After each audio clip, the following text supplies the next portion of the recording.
Hi, Martin, again. Hey, Roberto. Thanks for Hello, having me. everyone. Hi to also to the people who is going to connect.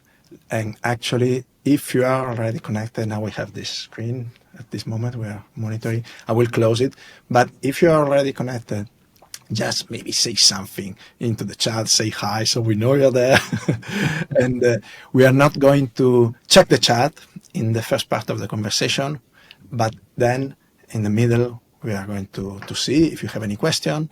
And of course, we invite you to ask question if you have something for Martin, if something that we talk about makes you wonder or have any doubt, we are very happy to see what's there.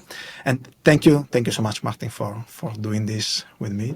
I'm very excited about doing this live. We have been talking about this for many months, and actually, and time flies. And yeah, and I also remember how we connected, thanks to another person in the community who has just sent a message here. Hi, Lionel, by the way.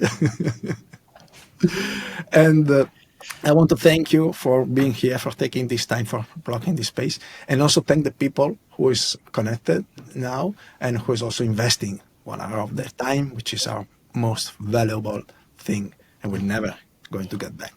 So we hope it's worth. And now I'm going to close everything and just be here. And my first question, Martin, for you would be, what's your story? What made you go and take the decision to work into the space of mental health with companies? I'm very curious. Yeah, I mean, like anything, I guess. Yeah, the best answer is it's complicated. Yeah. But yeah, I mean, I was one of the early employees at the industry consortium that created the smartphone industry, a British industry consortium. It should be said today, everyone thinks it's all Californian, but the Brits led the charge way back when. And then I went on to help Skype disintermediate global telecoms. But I know a few years ago I went into my cave. I was really struggling with depression and what I now know as PTSD, as a result of the childhood trauma of seeing my mum being sectioned when I was a kid. And it's something I'd always lived with, but hadn't found the medium to do something about it. And when I came out of my cave, sought therapy. Also, a little bit later than that, my wife, or now wife, struggled with burnout at a time when all she needed was just the ability to work from home for 1 day a week. But it was pre-pandemic. Everyone was like, no, you ought to be bums on seats. So a few kind of serendipitous things happened. I had a great conversation with a lady in Geneva who was an occupational health psychologist who had measured well-being for the UN and for the International Red Cross globally. So doing studies of measuring well-being for 40,000 people. And so it was a few factors all kind of combined. I realized I was bored of tech, wasn't enjoying it anymore. And I came up, there was a phrase that was bouncing around my head at the time, that there has to be more to life than firing angry birds at pigs. And as I said, a few things happened, a few life events happened, and that kind of led to me going all in on mental health. And there's one thing that when you say the story, you talk about measurement. And this is something that you very much stress, numbers and statistics, but at the same time, you do it in a warm way. So what's some statistic or something that we would never think this is real, and in the other side, yes, it is. Yeah, I mean, thank you. I mean, I call it, the story behind the data. Yeah. And I'd like to say there was some magic and some comms and stuff behind it, but it's just one of these days when I was building my website and working with copywriter, bouncing some ideas back and forth, this kind of thing just phrase just kind of fell into our lap, because we talk so much about mental health and well-being, and we use data now in so many facets of our lives, but seeing how many kilometers or meters, your favorite footballer runs on the pitch, how many assists they give in goal, or whether it's for return on investment to build a new factory or something. But we don't really use it to measure well-being and mental health, even though the academic instruments have been there for about the last 10 years or so to do that. So it was really trying to bring a different viewpoint, I guess, and use it as a starting point for a discussion. So, for example, it's Movember at the moment, so as you know, I have a love-hate relationship with awareness months and days as well. I think if we did our job properly, we would be talking about mental health and well-being 365 days a year. But I'll take what I can get, and it helps raise awareness and helps companies in particular think, okay, what have we done in the last year to maybe move the needle a little bit? But for Movember, the three stats I love in particular are 40% of men have never spoken to anyone about their mental health or well-being. And that's by anyone, that's their best friend, their loved ones, their parents, their GP even, they internalize all of that emotion. 1 in 3 men would rather clean the house, their entire house, than visit a doctor. Actually, I probably was there at one point too. I was a little bit, when I was in my cave, I was subsequently diagnosed with sleep apnea, extreme sleep apnea, and now I have also type 2 diabetes. And I wonder if I had gone to the doctor earlier and not procrastinated, would that have changed things?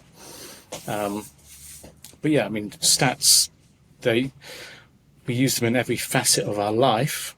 Why not use them to talk about mental health and well-being? Mm. Yeah, and thank you for sharing also this story, Martin, because you not only work with that, but you have been there, so you know how it is. And when you mentioned that you decided to get help, what was the trigger? So for me, I think there was a conversation I had with somebody. So I witnessed my mum being sectioned. Yeah. I was probably about 5, and being sectioned in the UK in the 1970s typically meant that you were put into some sort of psychiatric institution, often against your will, and force-fed pills for an indefinite period of time. And that was towards the end of the late 1970s. And I was in a conversation with someone, a psychotherapist or psychiatrist, some guy with lots of letters after his name, big brain. Yeah. And he told me that in the UK today, 140 people will be sectioned for mental health disorders. So that's approximately 45 years after my mum was sectioned. As a society, in some ways, we haven't moved forward. We're talking about mental health more than we've ever done before. But when you look at the impact on people's lives, and whether it's suicide, whether it's being sectioned, in some ways we've learnt nothing at all. And I think that was horrifying and scary all at the same time. And I think it was that statistic, or learning that, so that works out something like 50,000 people, if you look at it over a year. In Switzerland today, it's even worse. So if you look at the population sizes of the UK versus Switzerland, whilst it's 140 people in the UK, it's closer to 300 here in Switzerland today. But that's for mental and behavioural disorders. And I think it was the realization that this is still going on in what should be a very, we have pretty good living standards, etc. But we have good access to healthcare for the most part, and yet this is going on under our noses. Yeah, I think exactly. that was a huge shock for me. Yeah, and even more when I hear that Switzerland has even higher ratios. It's perhaps somehow even counterintuitive, because I think of Switzerland as a country with very high standard of living. And in general, I would think, even if we don't talk about Switzerland, I would think that the more rich, the more advanced is a country, the more wealth, the better the well-being of the people. And what's your experience, Martin, on that? Yeah, it's a rich country problem. It's not exclusive to Switzerland. You look at a lot of the economies that put a lot of that are at the top of either the innovation table, the patents tables, etc. And they're all struggling because of the pressure being put on kids at such a young age for academic performance. Switzerland, along with Spain and Portugal, have some of the worst mental health in kids across Europe. And yeah, it's just we're putting in such pressure on kids to perform academically and trying to give them pathways to go on to university, etc., that we're not allowing kids to be kids. And then you throw in social media into the mix. Oh, yeah. The fact that a lot of kids now are living, if you're living abroad, it's well documented that kids who come from expat families have worse mental health than that of domestics. Kids, throw in divorce, other family situations into the melting pot. Yeah, it's difficult for kids today. And there's another stat, which again, none of these in some way are painting a good picture, but 50% of all mental health disorders are present by the age of 14. So it might live there dormant, but because of the pressures that we're putting on kids from an academic perspective, social media is playing havoc with our prefrontal cortex, and we're making decisions based on emotions rather than fact. All of that,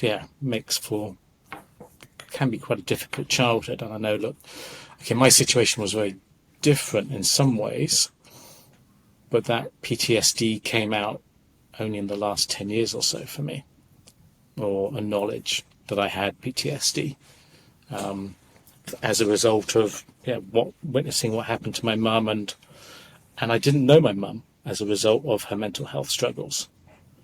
So, but it took me, I've been saying this, I've been doing a couple of presentations on men's mental health in particular during November.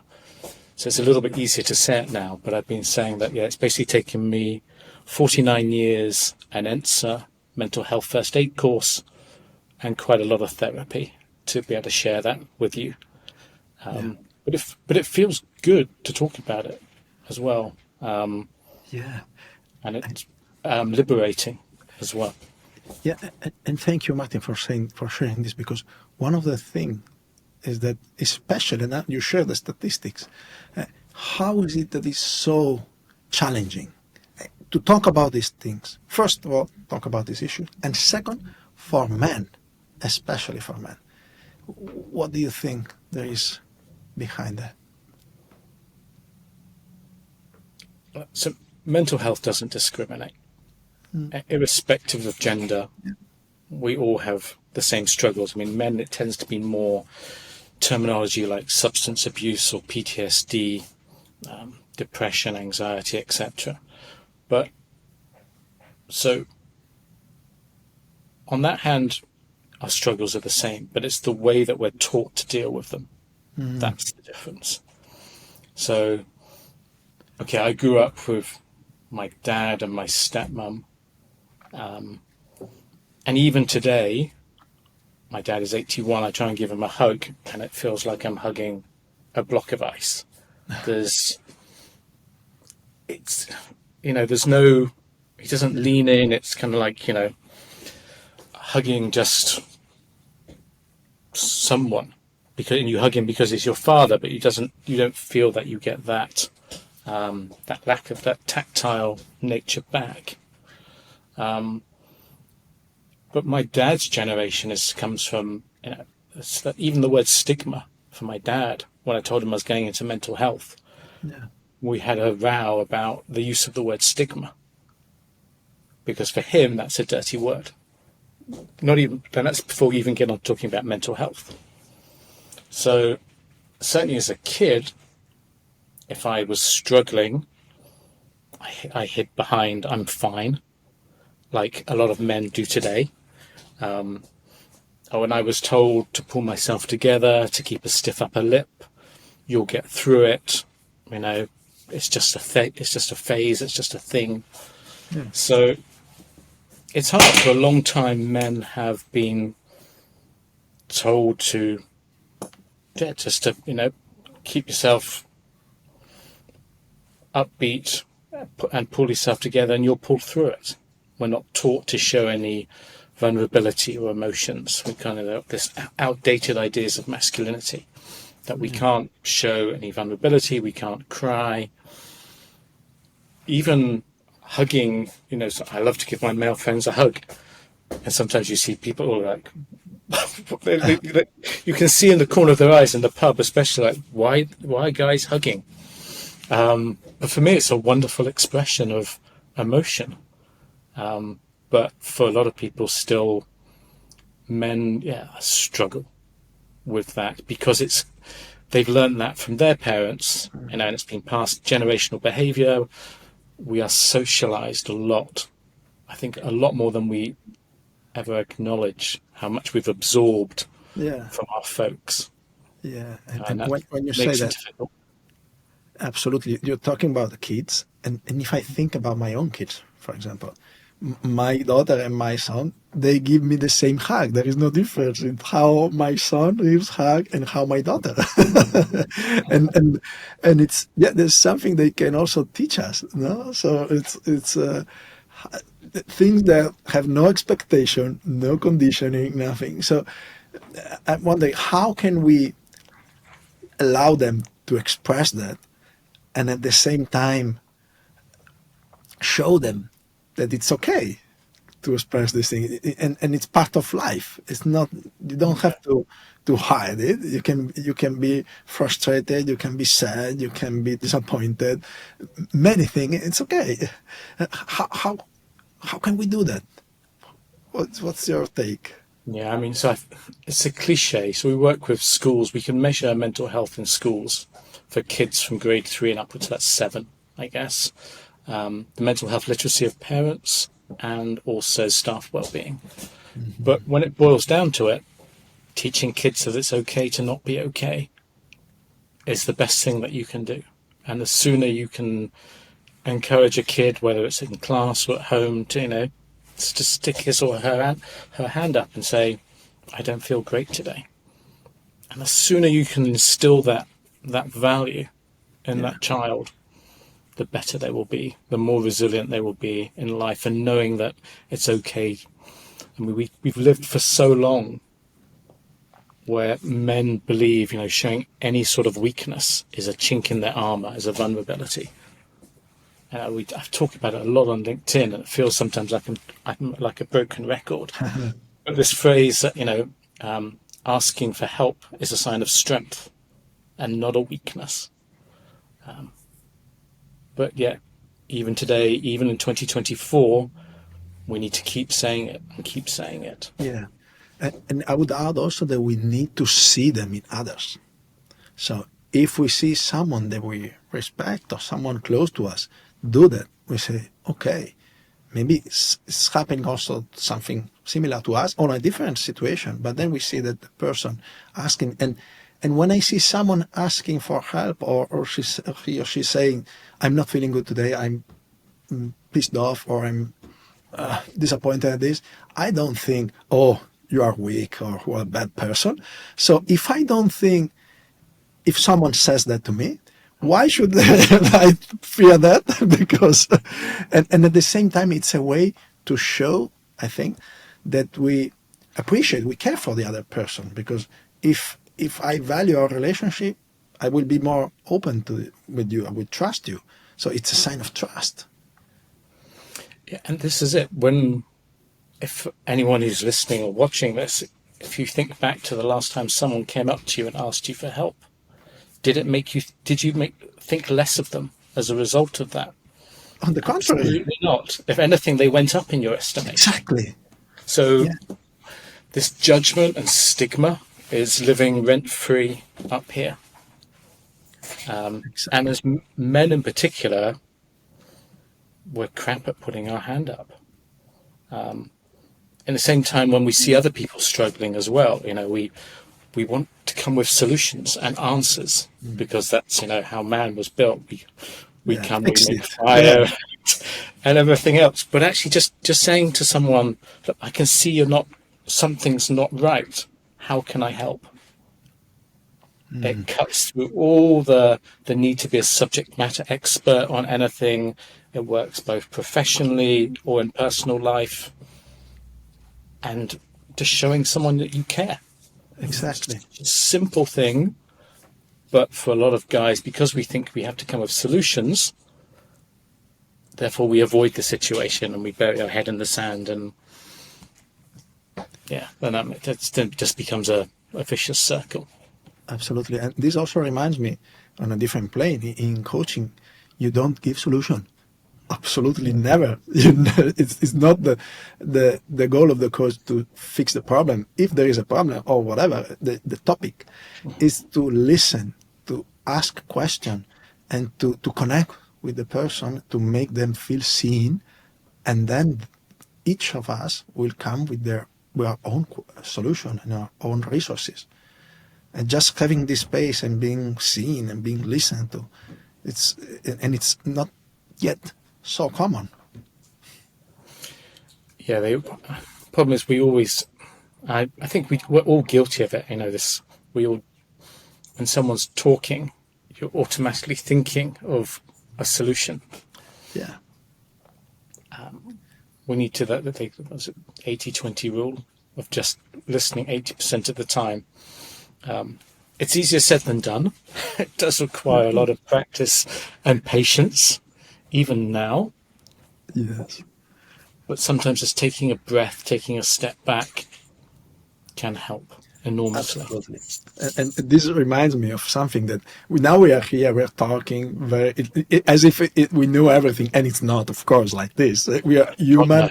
We have been all through this, and we will. And one thing that you said about this is reminding me of conversation with my wife when sometimes, and I also do it, of course, it's not only my wife.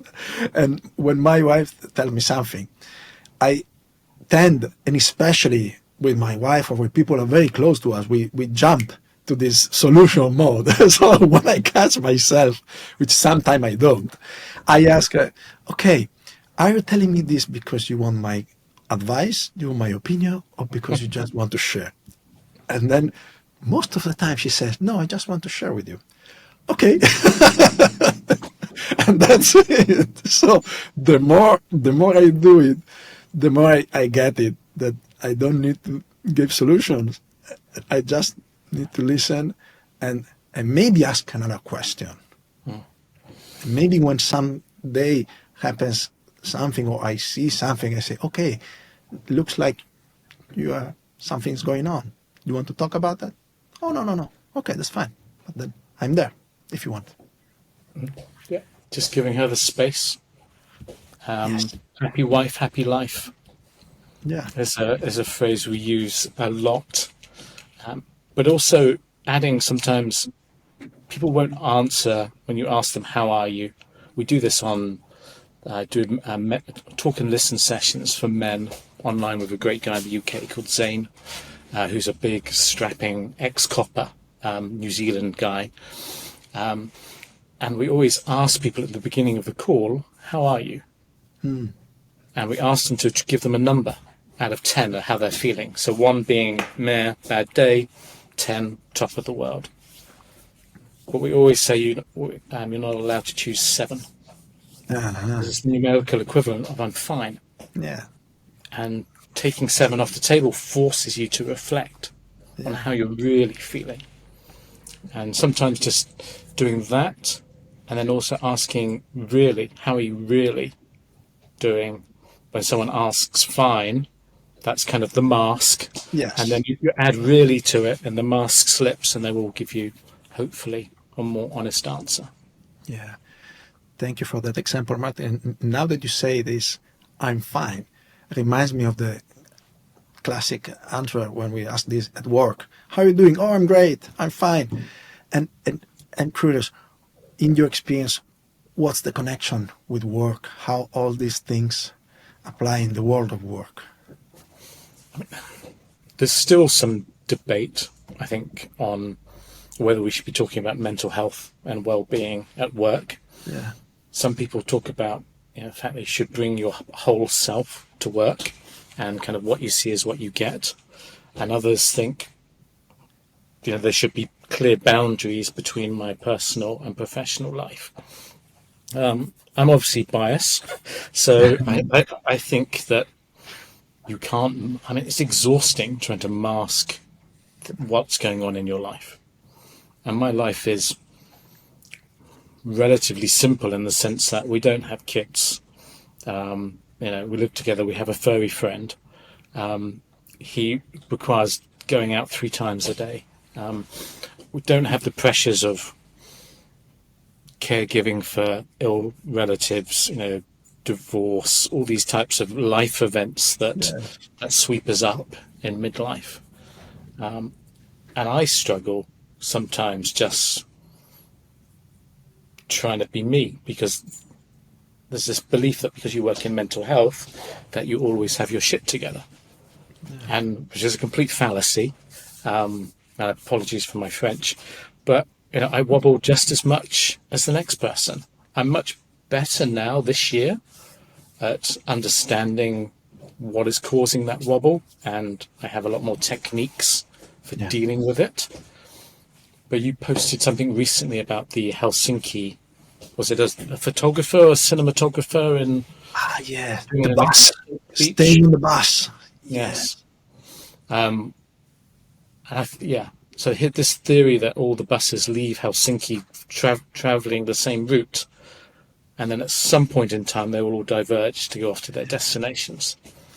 And that actually, when life gets tough, you need to stay on the bus, I believe was the Yes. I'm paraphrasing a bit, probably butchering the poor guy's work, but the idea that you stay on the bus, you don't get off just because life is tough. And this time last year, I almost got off the bus many, many times, because it was my emotional roller coaster was exhausting. Mental health is a difficult subject anyway, irrespective of what's going on in life. But then doing it as your day job can be hard, especially when you're talking about things like suicide, with kids, self-harm, or anyone who has to go through that. So you do need tips and techniques to manage your emotions. I'm just much better at managing them this year, that's for sure. So your question was about work. We spend 90,000 hours of our life at work, approximately. Some people can probably mask throughout 5 days a week, and if they can, chapeau, hats off to them, great. But for everybody else who is impacted, just a human, and life gets in the way. It's raw, it's real, shit happens, and that's going to impact your work. And they say that, I think something like 70% of people are more impacted, their mental health is impacted more by their manager than by their doctor. And to me, that says all you need to know about that. It's part of, again, psychological safety, being human, bringing your whole self to work, that sense of belonging. We do our best work when we have that cocoon, that safety net.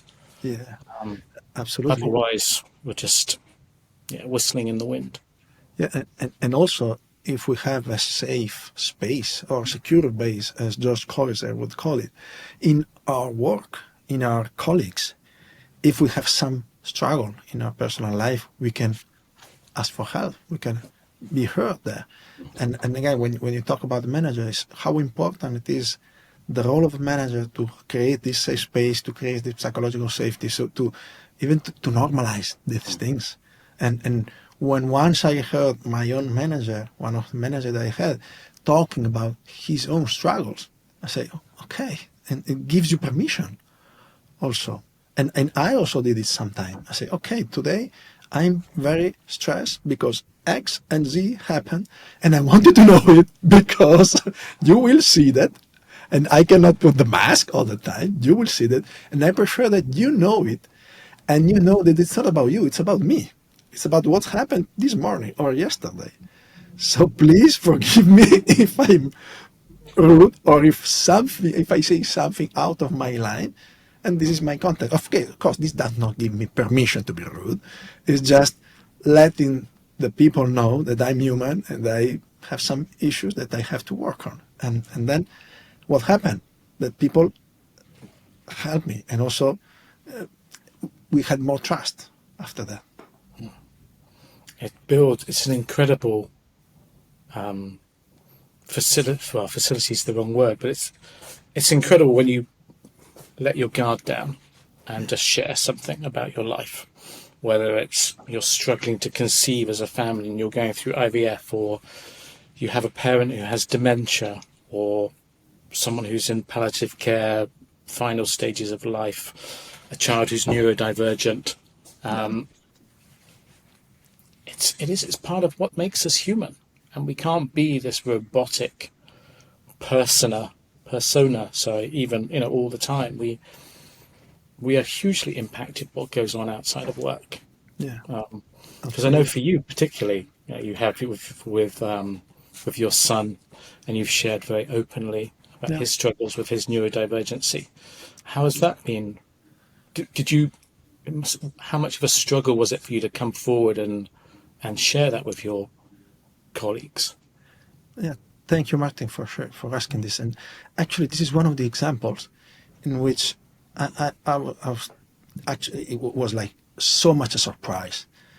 And from one day to the other, you lose in some way. You lose something. I lost the idea that I was going to have, let's say, a normal life. The expectation. You talk about the expectation on kids. I had my expectations, and then my expectation was like, okay, they're not going to be.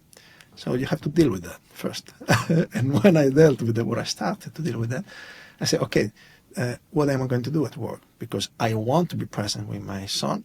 I want to give me the best possible care, the time, the attention, because now I know what's there, and I know that I can do something. At the same time, this will have some effect on my work. I want to be doing good work. But if I don't tell them, then I have, again, the mask. Oh, what are you doing? So I decided to just tell the people, all the team. I said, okay, we use one of our team meeting. I said, okay, I have something happen. My son has been diagnosed with autism. And for the next months, weeks, years, I will be very present. So I ask you to help me to manage this and to rearrange something so that we can still give our best. And actually the response of all the people in the team was the warmest possible. People reached out and said, oh, I have a friend who is doing this therapy or session. They offer the resources. So it was like, wow. I was surprised positively. Of course, I did not, I expected they will accept it, but what I didn't expect was such a warm and generous response. So if I can encourage someone who's maybe listening to this recording or now and has the same, don't hesitate, because this is one of the biggest gifts that we can also make to our kids. And when we accept that, when we share this, at the same time, we let go some of the expectations. So I'll say, okay, I said it. Now what can we do? What can we? And then you can move on. Because if not, again, when you put the mask, in some way, maybe you are denying. And nothing is happening. And one of the things that's really very painful to me is when someone tells me of kids which is neurodivergent, just being diagnosed, or has some suspects of something going on, and the parents are not seeing that, and acting like, oh, no, it's nothing, it's nothing. So painful to see that. Because, as you said, 14 years. No, you mentioned the statistic. At 14, everything is set. And then, of course, you can work on that. But these are so important years. Yeah, and it gets, well, not worse is the wrong word, but by the time we're 25, 75% of mental illnesses have their onset. So these formative years are so important. It's wonderful that you can get your son the support, the therapy, the help that he needs, but also you as a family need to get through it. Because 1 in 5 of us are neurodivergent. And it's not it used to be this thing, certainly in the 70s and 80s, that was something, oh, what's wrong with you? You know, we look back to Rain Man and things like this. And it was seen as something, you know, something's out of whack was kind of the language that was used. It just means our brains are wired slightly differently. Nothing more. But it's the perception still is people still think of things like Dustin Hoffman and Rain Man rather than more, let's say, more positive outlook. But what great thing is we're seeing, well, great thing, is that a good way to say it? But thankfully more people like yourself are sharing. And that helps to normalize the conversation. And that's the only way as a society we can move forward. And people to realize that we're not alone. And I'm sure with your colleagues, there was probably someone there who was also in the same boat. And then you can also share your learnings. This worked for me, this didn't work for me. But people are just knowing they're not alone is a huge comfort factor in whatever your struggle is. Absolutely. And now that you say that, I'm curious. And the time flies. It's already past half. Let's check the chat if we have some comments or questions. And we invite you again, if you have any, put them in the chat, and we can discuss. Let's see.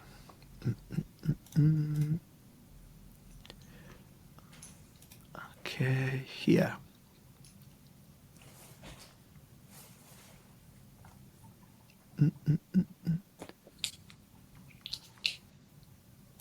Okay, let me. Oh.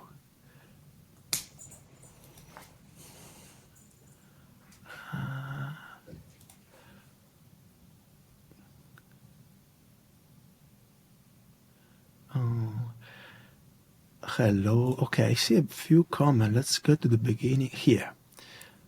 Here. Hi, Rachel. Hi, Martin.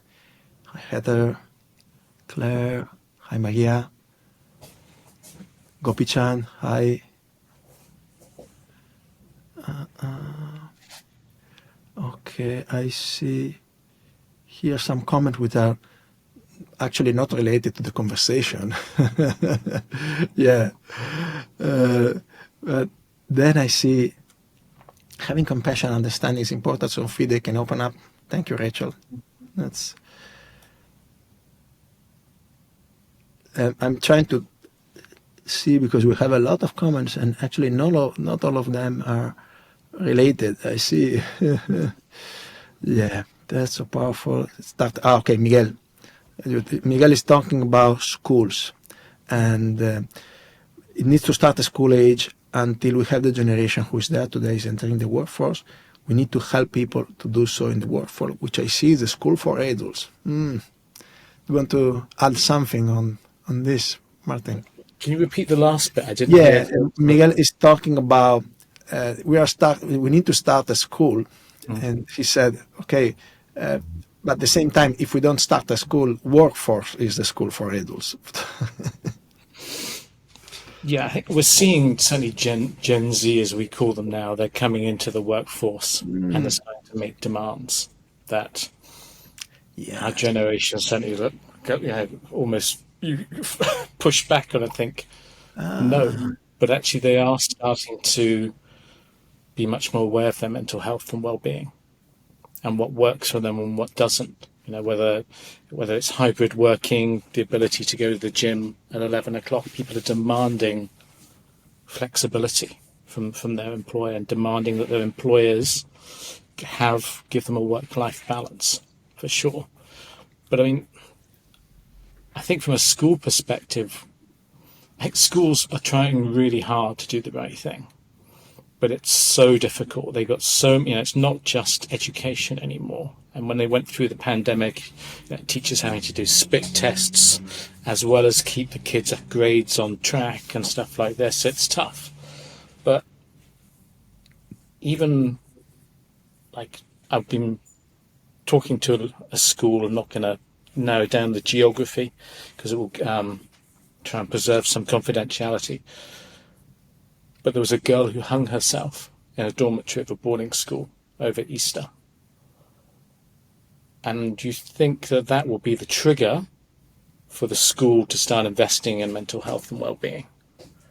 And the school was like, they weren't sure. They didn't want to open Pandora's box. And so it got pushed out to the next academic year. So even when you have a life event as tragic as that, unfortunately schools, they're between a rock and a hard place, for sure.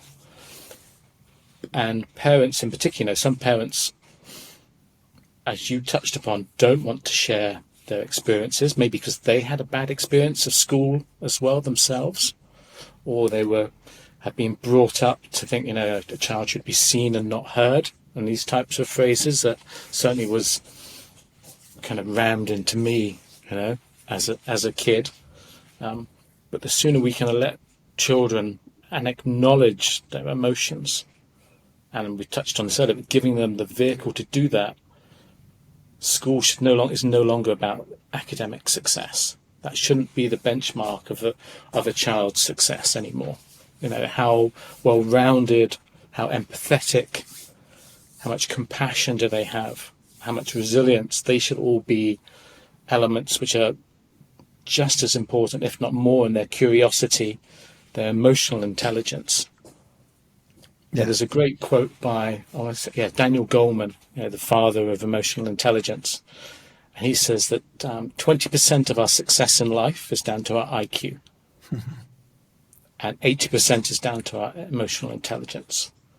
And sometimes we're a bit obsessed as a society with letters after our name, coaching certificates for whatever, you name it. And LinkedIn doesn't help either, because it kind of encourages you to say, I've just got this qualification, whatever. And that's great for people, because I believe in continuous learning. But, for a kid to get to 16, 18, going on to university, there's so much pressure on them today. We have to do better. There has to be a better way. Yeah, and especially when things go so fast. Who knows if with what you're studying and you're getting these grades will be useful in 4 years or and one in 20. No one knows. So I cannot agree more that these life skills that we are teaching to the kids are much more important than the hard. And it doesn't mean that it's not important, but as you said, the curiosity, how to problem solve, how to deal with your emotion, how to handle frustration, so important. And being a father of a neurodivergent kid, and probably I'm the same as my kid, and how important it is to manage your frustration and know that it will pass. But if you don't, you can get stuck. So this is so important. And I'm very optimistic at the same time, because I see in the school of my kids that they are starting to do this. They are starting to talk about these things, and we ask them, and we send comments to the teachers about what we did in the weekend. How was my son Luca? How was Valentina?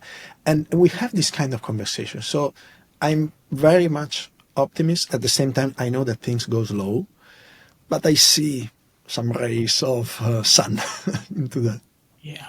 I think that's fair, and I think also the kids can only be given so much if the teachers are in a good place. If the teachers are struggling, let's say if they're a single parent, for example, that puts a whole lot of unique pressures on them. and they have to, you're asking them to bring almost the burden of responsibility for a teacher. Much harder just to say, I'm just going to stay in bed today. You can't. Well, clearly you can do that, but they don't. Because their sense of responsibility is so much higher. But if the teachers aren't in a good place, if they're struggling with whatever life is throwing at them, then they can't give the kids the best, their full attention. So it's very much so. The Australians do. We can learn so much from the Australians for mental health and well-being, but they have this phrase about they call whole school well-being. So it's looking at the mental health literacy of parents, staff well-being, and that of the kids. And if you've got all of that working in harmony, having transparency around conversations about mental health and well-being, open Pandora's box, don't hide anything, then as a school and an institution, that's really setting yourself up for success. Absolutely. Thank you. Let's see if we have more questions. Listening. Thank you. Active listening. Yeah, we talk about that. Thank you, Anisha. Yeah, Miguel is talking about how are you doing? Again, the question. Thank you, Miguel. Okay, and actually, I have one question about the questions, which is, of course, this is a very public place. We are live, we are on LinkedIn. And what usually happens when you open in your session, in your conversation, when you open up the Q&A space? What's your experience with these topics that are so personal and so deep and so human that we all experience that? Yeah, it's a good question. So I've just done 2 sessions for corporates here in Switzerland during November. I won't name them, but 2 big, one of the top 4 consultancy firms in the world, another big financial services company, 2/3 of their employees are men. And we did 2 sessions for them on men's mental health. We created, it was on Zoom because it was all of their locations around the world. Had the opportunity to dial in. And at the very beginning, I put my email address on the screen saying, if you're not sure about sticking your head above the parapet, email me. And I'll read your question out when we come to the Q&A, but I won't name you. I'll just mention your question, hopefully answer it, and then when the session is over, I'll delete it. And after about 40 minutes, we came to the Q&A. For the financial services company. And we had over 100 people online, and not one person had a question in the chat. I looked at my phone, picked my phone up, scrolled to my email. My email was lighting up.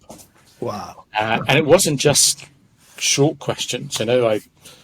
Someone was asking me about how do they find their purpose. Saying, I'm 30, this is my particular situation in life. How do I find my purpose? So some really meaty questions that you almost struggle to answer in such a short space of time. But I was very pleased with that because somehow we created that safe space for them to ask. But even in that session, there were only guys. The company did very well to say this is a space for men only. Which is very rare in this, when we all try to be so inclusive today. Even then, when they knowing that it's just other men on the call, no one wanted to put their head above the parapet. And that is the stigma that we're facing around men's mental health today. We're talking about it more than we've ever done before, but clearly for a lot of guys, those who don't want to clean the house or would rather change a flat tire on their car, which I think is 1 in 4, would rather change a flat tire than go to the doctor. We've still got a long way to go. But absolutely. We have, as we've talked about this, a friend and I, Carl, are doing a roadshow for November. We're going around a few Swiss cities doing fireside chats on men's mental health.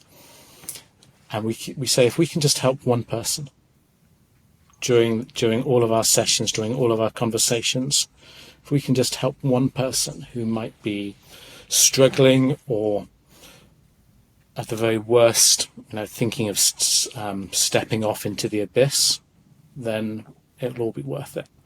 And this is why conversations like this are so important. Just talking about it, conversation, camaraderie, and even if it's one conversation at a time, we'll get there. But it's going to take time, and it needs a lot of patience. And absolutely. And talking about patience and time and future, perhaps, I'm curious, what's the thing that at this moment excites you the most? I mean, more. So we started out at OTII measuring well-being in schools. Yeah. And then we kind of pivoted a little bit into staff well-being, because it doesn't matter whether you work in a school or a chocolate factory. The instruments to measure psychosocial risks are all the same, irrespective of the work environment. And a lot of interest from people, but I would say people are interested but not committed. So projects were coming in, but not big bang, holistic, systemic change. And I love to talk about topics that society still considers to be taboo. So, I talk about, I'm much more open now about sharing my mum's struggles, as we talked about. But one of those things that, one of those topics that is hugely taboo in 2024 is menopause. So menopause is a stage of life that is inevitable for over half the global population. And yet as a society, we don't talk about it. So we've just done, for the second year running, we've just concluded Switzerland's largest study on the impact of menopause in the workplace. And I think one of the things that I'm most interested in is, as on the back of that research, both quantitative and qualitative, a lot of people are saying, I want to learn more about this in the workplace. And if the leadership teams will have some awareness or understanding, then maybe there can be more empathy for the topic. And so we're just starting from January, February, going to start doing menopause awareness sessions just for men. Because that way we can bring much more awareness to the topic. We can create a safe space where they can ask the silly questions. Yes. I did a straw poll over the summer of 10 friends. Not one of them could give me a decent answer on what menopause meant or how long it lasts. I won't put you on the spot. I would be one of them. This, so. I would be one of them, of course. And yeah, absolutely. And that's so important. Now we are talking about this, and you just brought this topic. And absolutely, So, I'm the living proof. And I will check it, of course. I'm curious about them now. And yes, half of the people will happen. We have it's to an inevitable stage of life. Yes. But we talk about it like it's something bad, like women their well-being or their health is declining. But it's the language we use around it's also wrong. So I've somehow got myself, I used to love drawing Venn diagrams as a kid. I was crap at maths, but I remember Venn diagrams, and somehow I've got myself into this position where I'm most of my conversations today are around men's mental health and menopause. So two very distinct, separate topics, but actually most of the demand or conversations with companies are all going down that road right now. So I'm super excited to see where that goes. And that's not something, if you said to me even 18 months ago, 2 years ago, as a man, you'll be talking about menopause and doing, giving keynotes at summits on well-being for women's well-being on the topic. That's fascinating and scary in equal measures, because I'm not a subject matter expert at all. But I guess if you've done 2 studies on the topic. I know probably more than your average guy. Yeah, and you And if I mentioned could, one thing. One thing that popped in my mind is in the previous conversation we talked about the allies, and you have a lot of allies which are female, and now male can also be allies to this because we can be empathetic. We have to know what's happening on the other side. And as a man, I am a father. My wife. I want to know. So I want to be able to have this empathy, have this conversation. It's so important. Thank you. no, and if we can, those team dynamics are so important. You talk about sharing up around your son's Yes. struggles with neurodivergency. Just being able to for men to have more awareness about the topic. For some women, they will get very few symptoms and they'll be able to sail relatively through unhindered. But for the vast majority of women out there, the symptoms are as unique as our fingerprints. And most women will last between 7 to 15 years. That's a hell of a phase of life. Absolutely. With no empathy or awareness from the male colleagues, husbands, partners. So hopefully we can make guys better in the workplace, but also the learnings that we'll give them will also hopefully feed through and to make them better husbands, partners at home as well. Absolutely. Time flies, Martin. I have two more questions. The first one, if someone wants to reach out to you, what's the best way?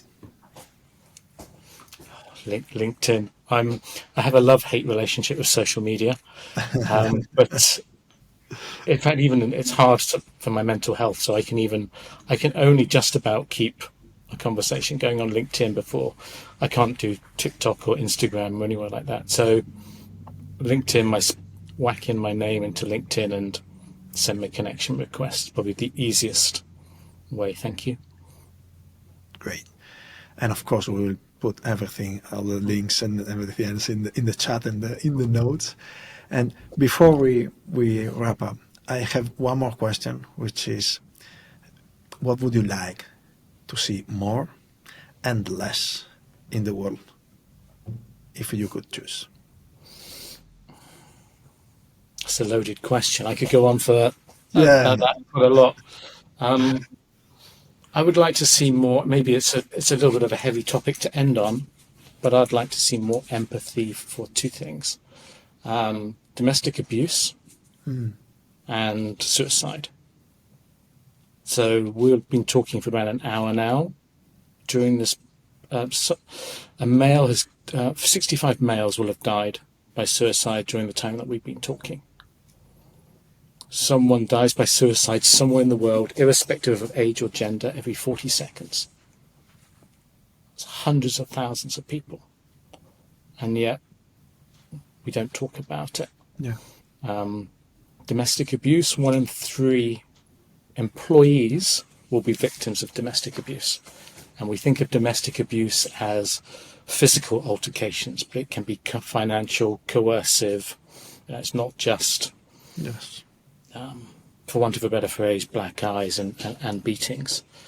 And when it boils down to it, if you think about the responsibility a corporate has and what a corporate can do in the well-being and mental health space, sure, you can give so many things on mental health and well-being, but for me, giving employees a safe space who are victims of domestic abuse has to be the pinnacle of well-being. That's got to be the ultimate thing that you can offer.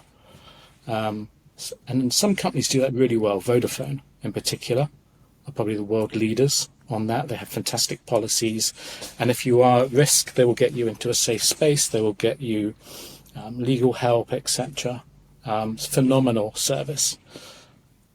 We talk a lot about, we're sometimes quite flippant about companies giving yoga and free fruit to try and move the needle on well-being. But if you really want to do something, have a policy on domestic abuse. For me, that is trumps absolutely everything. Thank you. Thank you, Martin. It was so good to have this conversation.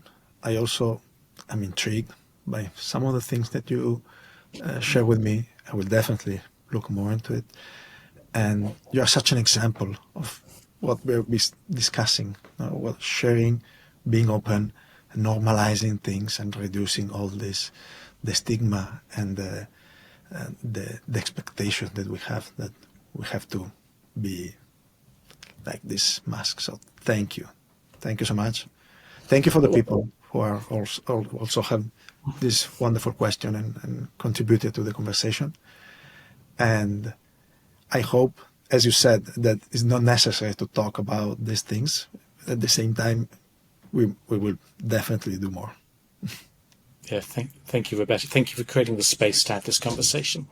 I wish and hope other people follow your lead. Thank you, Martin.